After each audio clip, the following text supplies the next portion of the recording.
Cute ಅಲ್ಲ ನನ್ನ ಗುಂಡಮ್ಮಗಳು. ಅವನಂದಿ ಹಿಡ್ಕೊಂಡದ್ದು ನೋಡಿ ಅಂತೆ. ನಾನು ಬರುವಾಗಲೇ ಹೀಗೆ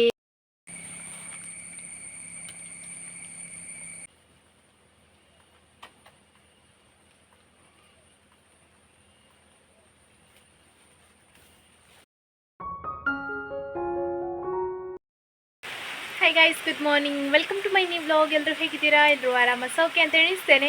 ಹಾಗೆ ನನ್ನ ಚಾನಲನ್ನು ನೀವು ಮೊದಲ ಸರಿ ನೋಡ್ತಾ ಇದ್ದೀರಾ ಅಂದರೆ ಪ್ಲೀಸ್ ಸಬ್ಸ್ಕ್ರೈಬ್ ಮಾಡಿ, ಅಲ್ಲಿರೋ ಬೆಲ್ ಐಕಾನ್ ಒತ್ತಿ. ಹಾಗೆ ನಿಮ್ಮ ಫ್ಯಾಮಿಲಿ ಫ್ರೆಂಡ್ಸ್ ಒಟ್ಟಿಗೆ ಶೇರ್ ಮಾಡೋದನ್ನು ಕೂಡ ಮರಿಬೇಡಿ. ಇವತ್ತಿನ ವ್ಲಾಗ್ ಸ್ಟಾರ್ಟ್ ಮಾಡುವ. Let's go. ನಮ್ಮಲ್ಲಿ 2ನೇ ಕೊಯ್ಲಿದು ಮದ್ದು ಬಿಡ್ತಾ ಇದ್ದಾರೆ. ಹಾಗೆ 2 ದಿವಸದಿಂದ ಬ್ಯುಸಿ ನಾನು. ನಿನ್ನೆ ಒಳ್ಳೆ ಬಿಸಿಲಿತ್ತು. ನಿನ್ನೆ 2 ಸಲ ಮಳೆ ಬಂದಿತ್ತು. ಆಗ ಅವರು ಬ್ರೇಕ್ ತೊಗೊಂಡಿದ್ರು, ಬಿಟ್ಟರೆ ಮಳೆ ಅಂತ ಇರಲಿಲ್ಲ. ಹಾಗಾಗಿ ಆಲ್ಮೋಸ್ಟ್ ಒಳ್ಳೆ ರೀತಿಯಲ್ಲಿ ಮದ್ದು ಬಿಟ್ಟು ಒಂದು ಸೈಡ್ ಕಂಪ್ಲೀಟ್ ಆಯಿತು. ಇನ್ನೊಂದು ಸೈಡ್ ಬಿಡಲಿಕ್ಕೆ ಇವತ್ತು ಬಂದಿದ್ದಾರೆ. ಆದರೆ ಅವರು ಬಂದಾಗಿಂದ ಮಳೆ ಬಿಡ್ತವೇ ಇಲ್ಲ. ಮಳೆ ಬರ್ತಾನೇ ಉಂಟು. ಮಳೆ ಬಂದರೆ ಮದ್ದು ಬಿಡ್ಲಿಕ್ಕೆ ಆಗೋದಿಲ್ಲ, ನಿಮಗೆ ಗೊತ್ತಿರ್ಬೋದು. ಮಳೆ ಬಿಟ್ಟರೆ ಅಷ್ಟೇ ಮದ್ದು ಬಿಡಲಿಕ್ಕೆ. ಹಾಗೆ ಎಂತ ಮಾಡ್ತಾರೆ ಅಂತ ಗೊತ್ತಿಲ್ಲ. ಅಂದರೆ ನನಗೆ ಮದ್ದೊಂದು ಬಿಟ್ಟಾದರೆ ಸಾಕು ಅಂತ ಯಾವಾಗಲೂ ಸಹ ಅಷ್ಟೇ, ಆಯಿತಾ. ನಮ್ಮಲ್ಲಿ ಮದ್ದು ಬಿಡೋ ದಿವಸ ಮಳೆ ಬರಲಿಲ್ಲದ್ರೆ ಸಾಕು ಅಂತ ಎಲ್ಲರೂ ಕೂಡ ಈ ಅಡಿಕೆ ಕೃಷಿ ಮಾಡುವವರು ಪ್ರೇ ಮಾಡ್ತಿರ್ತಾರೆ. ನಾನು ಚಿಕ್ಕ ಇರುವಾಗಿಂದಲೂ ಅಪ್ಪನನ್ನು ನೋಡ್ತಿದ್ದೆ. ಇವಾಗ ನಾನು ಹಾಗೆ ಪ್ರೇ ಮಾಡ್ತಿರ್ತೇನೆ. ಅಂದರೆ ಒಂದು ಸಲ ಮಳೆ ಬಿಡಲಿ, ಒಂದು ಸಲ ಮದ್ದು ಬಿಟ್ಟಾಗಲಿ ಅಂತ. ನಾನದು 1 ತಿಂಗಳು ಮಳೆ ಬಿಡಲಿ ದೇವರೇ, ಉಳಿದವರು ಕೂಡ ಮದ್ದು ಬಿಟ್ಕೊಂಡು ಆಗಲಿ, ಆಮೇಲೆ ಮಳೆ ಬರಲಿಕ್ಕೆ ಶುರುವಾಗಲಿ ಅಂತ ಪ್ರೇ ಮಾಡ್ಕೊಳ್ತಾ ಇರ್ತೇನೆ. ಅಂದರೆ ಎಷ್ಟು ಕಷ್ಟ ಅಂತ ಹೇಳಿದರೆ, ಅವರು ಬಂದಿರ್ತಾರೆ, ಅವರಿಗೇನು ಅಂದರೆ ಅವ್ರು ಬಂದದಕ್ಕೆ ಸಹ ಸ್ಯಾಲ್ರಿ ಕೊಡಬೇಕಾಗ್ತದಲ್ಲ.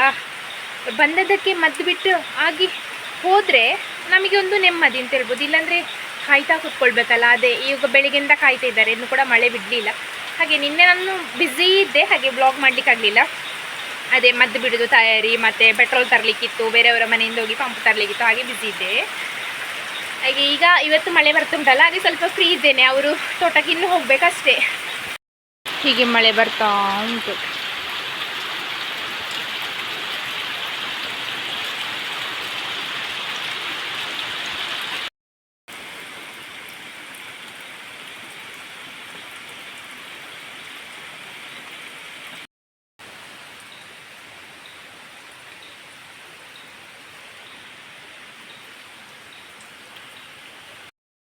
ಮಳೆ ಬಿಟ್ಟಿತ್ತು. ಇವರನ್ನು ಕರ್ಕೊಂಡು ಹೋಗ್ತಿದ್ದೇನೆ ಹೊರಗೆ. ಎಲ್ಲಿ ಹೋಗ್ತಾರೋ ಅಲ್ಲಿ ಕಟ್ಟಿ ಹಾಕಿ ಬಿಡೋದು ಅಷ್ಟೇ. ಓಡೋದೊಂದೇ ಜಾಗಕ್ಕೆ, ಯಾವಾಗಲೂ ಡೈಲಿ ಎಲ್ಲಿ ಹೋಗ್ತಾರೆ ಅಲ್ಲಿಗೆ ಓಡೋದು ಅವರಿಬ್ಬರು ಕೂಡ. ಇವತ್ತೇನೋ ರೂಟ್ ಚೇಂಜ್ ಮಾಡಿದ್ದಾರೆ ಇಬ್ಬರು. ಇಲ್ಲಾಂದರೆ ಆ ಕಡೆಗೆ ಓಡೋದು. ಎಲ್ಲಿ ಕರ್ಕೊಂಡೋಗಲಿ ಇಬ್ಬರು ಓಡೋದು ಆಚೆಗೆ. ಅವಳು ಹೊರಟ್ಲಲ್ಲ.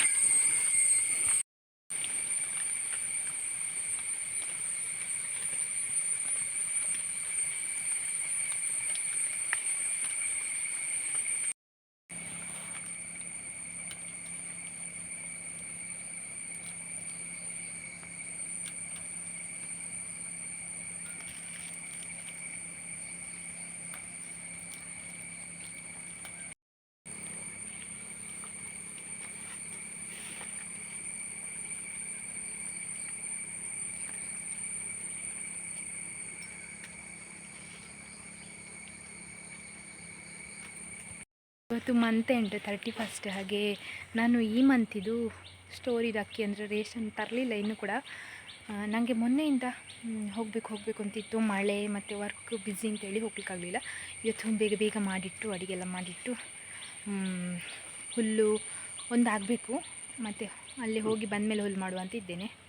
ಹಾಗೆ ಈಗ ಹೊರಟಿದ್ದೇನೆ. ರೇಷನ್ ಸಿಗಲಿಕ್ಕೆ ಎಷ್ಟೊತ್ತಾಗಿದೆ ಅಂತ ನೋಡುವ, ಹೋಗುವ. ರೇಷನ್ ಸಿಕ್ಕಿತ್ತು, ತಗೊಂಡು ಬಂದೆ. ಮಳೆ ಸ್ವಲ್ಪ ಸಿಕ್ಕಿತ್ತು, ಹಾಗಾಗಿ ಪ್ಲಾಸ್ಟಿಕ್ ಹಾಕಿದ್ದು ಕೂರ. Hi Nandi, hi. ಫಾಲೋ ಮಾಡುವ, ಎಂತ ಮಾಡ್ತಾನೆ ನೋಡುವ. ನಂದಿ ಅಲ್ಲೇ ಅಡ್ಡ ಬೀಳ್ತಾನೆ ಹಿಡಿಲಿಕ್ಕೆ. ನಂದೀಜ, ಮಳೆಗೆ ಮೋಡಕ್ಕೆ ಕತ್ತಲಾಗಿದೆ, ಮನೆ ಇಡೀ ಕತ್ತಲಾಗಿದೆ. ನಂದೀಜ,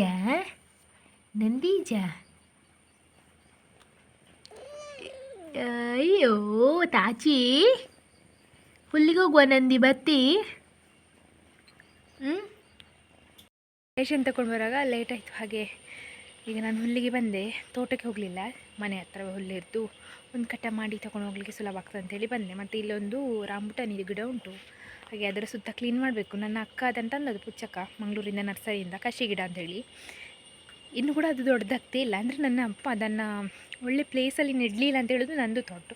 ನಾನು ಅಂದ್ಕೊಂಡಿದ್ದೆ ಮನೆ ಎದುರೆಲ್ಲ ಅದು ನೆಟ್ಟಿದ್ರೆ ಅದನ್ನು ನೋಡ್ತಾ ಇರಲಿಕ್ಕೆ ಆಗ್ತದಲ್ಲ ಡೈಲಿ ಅಂತ. ಇದು ಹಿಂದೆಗಡೆ ನೆಟ್ಟಿದ್ದಾರೆ. ಇಲ್ಲಿ ಒಮ್ಮೆ ಹುಲ್ಲು ಹಿಡಿದು ಕ್ಲೀನ್ ಮಾಡಿ ಮೊನ್ನೆ 1 ತಿಂಗಳು ಸಾಗಲಿಲ್ಲ, ಅದಕ್ಕಿಂತ ಮುಂಚೆ ಹುಲ್ಲೆಲ್ಲ ಕವರಾಗಿ ಈಗ ಗಿಡ ಸಹ ಕಾಣೋದಿಲ್ಲ. ಅಂತಹ ಪ್ಲೇಸಲ್ಲಿ ನೆಟ್ಟಿದ್ದಾರೆ, ಅಂದರೆ ಜಾಸ್ತಿ ಹುಲ್ಲು ಬರ್ತದಲ್ಲ ಅಂಥ ಪ್ಲೇಸಲ್ಲಿ. ಹಾಗೆ ಇನ್ನೂ ಅದರಲ್ಲಿ ಯಾವಾಗ ಆಗ್ತದೆ ಗೊತ್ತಿಲ್ಲ. ಲೆಕ್ಕದಲ್ಲಿ ಬರುವ ವರ್ಷಕ್ಕೆ ಆಗಬೇಕಿತ್ತು, ಈ ವರ್ಷ 2ನೇ ವರ್ಷ ಆಗಿ ಬರುವ ವರ್ಷಕ್ಕೆ 3ನೇ ವರ್ಷ ಆಗ್ತದೆ. ನರ್ಸರಿ ಗಿಡ ಎಲ್ಲ ಹಾಗೆ ಅಲ್ವಾ, ಬೇಗ ಆಗ್ತದೆ ಅಂಥೇಳಿ ಆ ಗಿಡ ತಂದದ್ದು ಅಕ್ಕ, ಬೇಗ ತಿನ್ನಲಿ ಅಂತೇಳಿ. ಆಗಲೇ ಇಲ್ಲ ಈ ಸಲ ಇನ್ನೂ ಕೂಡ. ನನ್ನ ದೀಪಿ ಪಡಿಯಾಗಿ ಇವರು ಸಹ ಹುಲ್ಲಿ ಬರಲಿಕ್ಕೆ ಶುರು ಮಾಡಿದ್ದಾರೆ. ನಂದಿ ಶಂಭು ನಂದಿ ನನ್ನನ್ನು ಎಲ್ಲಿ ಬೇಕಾದರೂ ಫಾಲೋ ಮಾಡ್ತಾನೆ. ಕ್ಯೂಟಿ ಗಿಡ ಹತ್ತುತ್ತಾನೆ ನೋಡಿ. ಈಗ ಹತ್ತಲೇ ಬೇಕಲ್ಲ ಬೆಕ್ಕುಗಳು ಅಂತೇಳಿದ ಮೇಲೆ. ಹಾಂ, ಇನ್ನು ನೇರಳೆ ತೆಗಿಲಿಕ್ಕೆ ಜನ ಸಹ ಆಯಿತು. ಅಂದೇ ಕ್ಯೂಟಿ ಓಯೋಯ್, ನೀನು ಬಾ ಶಂಭು ಬಾ. ಅವ ಹಾರಿದ, ಇವ ಬಿದ್ದ. ಒಟ್ಟು ಇದು ನೋಡಿ, ಈ ಸಲ ಅದು ರಾಂಬುಟಾನಿನ ಹಣ್ಣಾಗಬೇಕಷ್ಟೇ. ಫಸ್ಟ್ ಟೈಮ್ ನಮ್ಮ ಮನೆಯಲ್ಲಿ ಆದದ್ದು. ಇನ್ನು ಕೆಲವು ಕಡೆ ಎಲ್ಲ ಉಂಟು, ನನಗೆ ಹತ್ತಿರ ಸಿಗೋದನ್ನು ನಾನು ವಿಡಿಯೋ ಮಾಡಿದ್ದು. ಹಾಗೆ ಆಚೆ ಕಡೆ ಎಲ್ಲ ಉಂಟು, ಕೆಲವೆಲ್ಲ ಹಣ್ಣಾಗಲಿಕ್ಕೆ ಆಗಿದೆ, ಕೆಂಪು ಮೀಸಿ ಆಗಿದೆ ಅದರದ್ದು. ಇನ್ನೊಂದು ಗೊಂಚಲ ಅಲ್ಲಿರೋದು, ಇದು ಇನ್ನು ಹಣ್ಣಾಗ್ಲಿಕ್ಕೆ ಆಗಿದೆ ನೋಡಿ. ಅಂತೆ ಮೀಸೆ ಎಲ್ಲ ಕೆಂಪಾಗಿದೆ. ನನ್ನ ಗಣಿಗೆ ಇದಂದರೆ ತುಂಬ ಇಷ್ಟ ಆಯಿತಾ. ನನಗೆ ಸಹ ಇಷ್ಟ. ಚಿಕ್ಕ ಇರುವಾಗ ಶಾಲೆಗೆ ಹೋಗುವ ತಂದು ಕೊಡ್ತಿದ್ರು, ಮತ್ತು ನಾವು ಒಂದು ಅಂಗಡಿಯಲ್ಲಿ ಸಿಕ್ತಿತ್ತು, ಅಲ್ಲಿಂದ ಸಹ ತಿಂತಿದ್ವಿ. ಅಲ್ಲಿಂದ ತಂದದ್ದೊಂದು ಬೀಜ ಗಿಡ ಅದು. ಹಾಗಾಗಿ ಲೇಟಾಗಿ ಈ ಸಲ ಅದಂದರೆ ನೆಟ್ಟು ಸುಮಾರು ವರ್ಷವೇ ಆಯಿತು. ಇದನ್ನು ಈ ವರ್ಷ ಆಗಿದೆ ಅಡಿಯಂತೆ. ಎಷ್ಟು ಚೆಂದ ಉಂಟಲ್ಲ.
ಏನೋ 1:15 ಆಯಿತು, ನಾನು ಊಟ ಮಾಡಿಕೊಂಡೆ.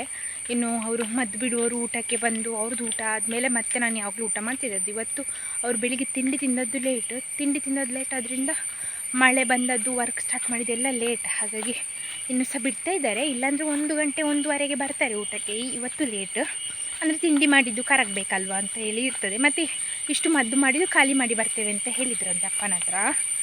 ಹಾಗೆ ನಾನೀಗ ದನಗಳ ಹತ್ರ ಹೋಗ್ತಿದ್ದೇನೆ. ಅವರನ್ನು ಇವತ್ತು ಬಿಟ್ಟದ್ದು ಲೇಟಲ್ಲ, ಹಾಗಾಗಿ ಇವತ್ತು ಒಂದು ಸಂಜೆ 3 ಗಂಟೆ ಮೇಲೆ ಕರ್ಕೊಂಡು ಬರುವ ಅಂತ.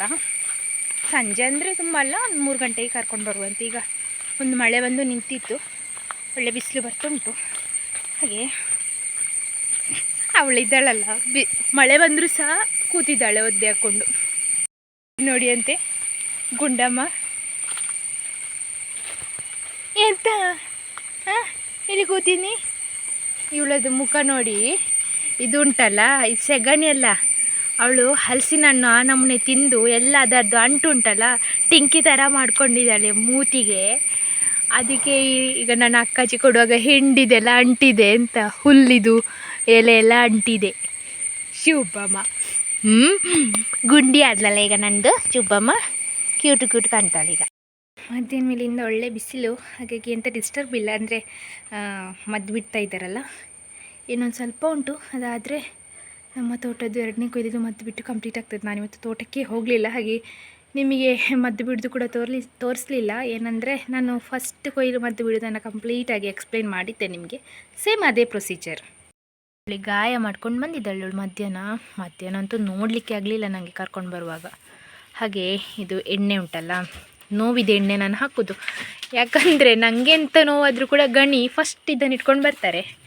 ಹಾಗೆ ಈಗ ಇವಳಿಗೆ ಒಮ್ಮೆ ಹಚ್ಚಿದುಂಟು ಮಧ್ಯಾಹ್ನ, ಈಗ ಮತ್ತೆ ಒಮ್ಮೆ ಹಚ್ಚಬೇಕು. ಅವಳೊಂದು ಪೀಗವ್ರಿ ಇದ್ದಾಳಲ್ಲ, ಏನೋ ಉಪಟೆಲ್ಲ ಮಾಡ್ಕೊಂಡು ಬಂದಿದ್ದಾಳೆ. ರಕ್ತ ನೋಡಿ ನಂಗೆ ತಲೆ ಸುತ್ತಿದಾಗೆ ಆಗಿತ್ತು, ಅಷ್ಟು ಹರಿಸ್ಕೊಂಡು ಬಂದಿದ್ದಾಳೆ. ಮಾತ್ರ ಪುಟ್ಟ ಗೌರಿ ಇದು ಬೆಸ್ಟ್ ಥಿಂಗ್ ಏನಂದರೆ, ನಾನು ಎಂಥದೇ ಹಚ್ಚಲಿ ಎಂಥದೇ ಮಾಡಲಿಕ್ಕೆ ಹೋಗಲಿ ಅಂದರೆ, ಈಗ ಎಣ್ಣೆ ಹಚ್ಚಿದೆಲ್ಲ ಎಂತ ಮಾಡೋದಿಲ್ಲ, ಅಂದರೆ ಸುಮ್ಮನೆ ನಿಲ್ತಾಳೆ. ಅವಳ ಅಮ್ಮ ಚೂರು ಮುಟ್ಲಿಕ್ಕೆ ಹೋದರೆ ಸಾಕು, ಆಚೆಯಿಂದ ಈಚೆಯಿಂದ ಆಚೆ ಹಾರಿ ನಿಲ್ತಾಳೆ. ಅಂದರೆ ಈಗ ಒಂದು ಗಾಯ ಆಗಿತ್ತಲ್ಲ, ಇದನ್ನು ನೋಡಲಿಕ್ಕೆ ಬರಲಿಕ್ಕೆ ಅವಳು ಬಿಡ್ತಿರ್ಲಿಲ್ಲ, ಆ ಥರದ ಅಮ್ಮ ಇವಳದು. ಹಾಗೆ ಅಂದರೆ ಈಗ ಜಾಗ್ರತೆಯಲ್ಲಿ ನೋಡಬೇಕಾಗ್ತದೆ. ದನಗಳಿಗೆ ಗಾಯ ಆದ್ದಕ್ಕೆ ಬೇಗ ನೊಣ ಕೂತು ಮೊಟ್ಟೆ ಇಡ್ತದೆ. ಅದಕ್ಕೆ ಎಣ್ಣೆ ಹಾಕಿದರೆ ಅಥವಾ ಸ್ಪ್ರೇ ಮಾಡಿದರೆ ಕಡಿಮೆ ಆಗ್ತದೆ. ಸ್ಪ್ರೇ ಯಾಕೆ ಮಾಡಲಿಲ್ಲ ಅಂದರೆ ಉರಿ ಆಗ್ಬೋದು ಅಂತ, ಅದಕ್ಕೆ ಅದು ಒಣಗಲಿ ಅಂತ, ಗಾಯ ಸ್ವಲ್ಪ ಎಣ್ಣೆ ತಾಗಿ ಒಣಗಲಿ ಅಂತ, ಎಣ್ಣೆ ಒಳ್ಳೆಯದಾಗ್ತದಲ್ಲ. ಹಾಗೆ ಇವಳು ಸುಮ್ಮನೆ ನಿಂತಿದ್ದಾಳೆ ನನ್ನ ಪುಣ್ಯಕ್ಕೆ ಗುಂಡಮ್ಮ.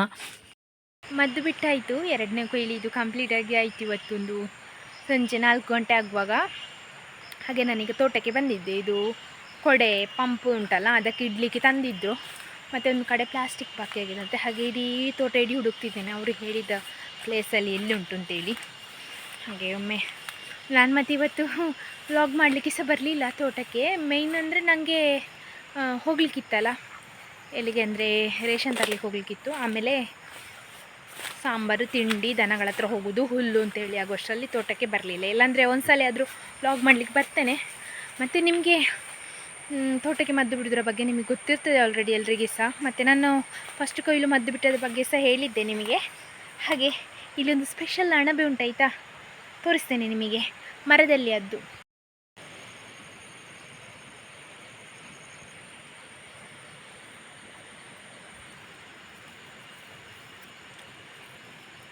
ಇದು ನೋಡಲಿಕ್ಕೆ ಯಾವ ಥರ ಉಂಟು ಅಂತ ನನಗೆ ಕಮೆಂಟಲ್ಲಿ ಹೇಳಿ ಆಯಿತಾ. ನೋಡಿ ಅಂತೆ, ಇಲ್ಲೆಲ್ಲ ಈ ಥರ ಉಂಟು.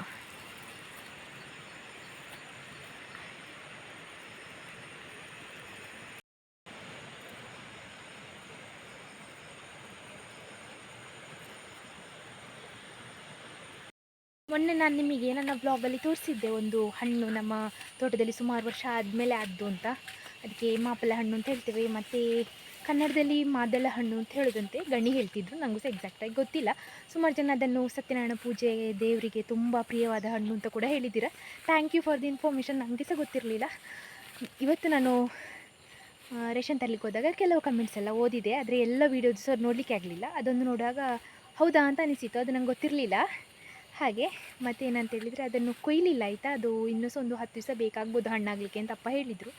ಹಾಗಾಗಿ ಅದಿನ್ನೂ ಕೂಡ ಗಿಡದಲ್ಲೇ ಉಂಟು. ಕೊಯ್ದಾದಮೇಲೆ ಅದನ್ನು ಕಟ್ ಮಾಡುವಾಗ ನಾನು ವ್ಲಾಗ್ ಮಾಡ್ತೇನೆ. ಸಂಜೆ ಆಗ್ತಿದ್ದಂಗೆ ನೋಡಿ ನನ್ನ ಗುಂಡಮ್ಮಗಳು, ಅದು ಸಹ ಬಚ್ಚಲ್ ಮನೆ ಒಲೆ ಹತ್ತಿರ ಬಂದು ಮಲಗುವುದು. ಮನೆಯೊಳಗೆ ಒಲೆ ಉಂಟಲ್ಲ, ಅಲ್ಲಿ ಸಹ ಬೆಂಕಿ ಉಂಟು, ಆದರೆ ಟಿಂಕಿದು ಬಟ್ಟಿಯಲ್ಲಿ ಕೂತ್ಕೊಳ್ಳು ಅಂತ ಹೇಳಿದರೆ ಏನೋ ಒಂದು ಖುಷಿ ಇಬ್ಬರಿಗೆ ಸಹ. ನಾನು ಹುಡುಕುದು ಎಲ್ಲಿದ್ದಾರೆ ಇಬ್ಬರು ಕೂಡ ಅಂತ. ಚುಬ್ಬಣ್ಣಿ, ನಂದೀಜ, ಒಂದು ಬಾಲ ನೋಡಿ, ನಂದೀಜ ನೋಡಿ ನೋಡಿ, ಮುಟ್ಟಿದರೆ ಹೀಗೆ ಒಳದು ಗುಂಡಮ್ಮ.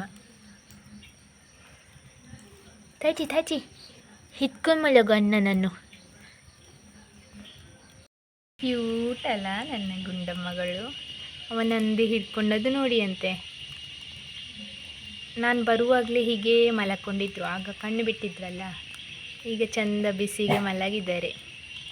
ಟಿಂಕಿ ಕೂಡ ಅವರು ಮಲಗಲಿ ಅಂತೇಳಿ ವೆಯ್ಟ್ ಮಾಡ್ತಾ ಇದ್ದಾನೆ, ಎಷ್ಟೊತ್ತಿಗೆ ಹೇಳ್ತಾರೆ ಇವರಿಬ್ಬರು ಅಂತ. ಇವರು ಬಹುಶಃ ಹೇಳುವ ಅಂದಾಜಿ ಇಲ್ಲ.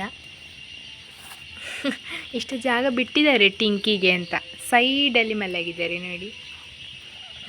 ಒಂಜಿ ಜಿಗಣೆ ಆಗ ಅಕ್ಷಿ ಹೊಡಿತಿದ್ದ, ಹಣ್ಣಾದ ಮೇಲೆ ಸಿಕ್ಕಿದ್ದು ನನಗೆ ಇದು.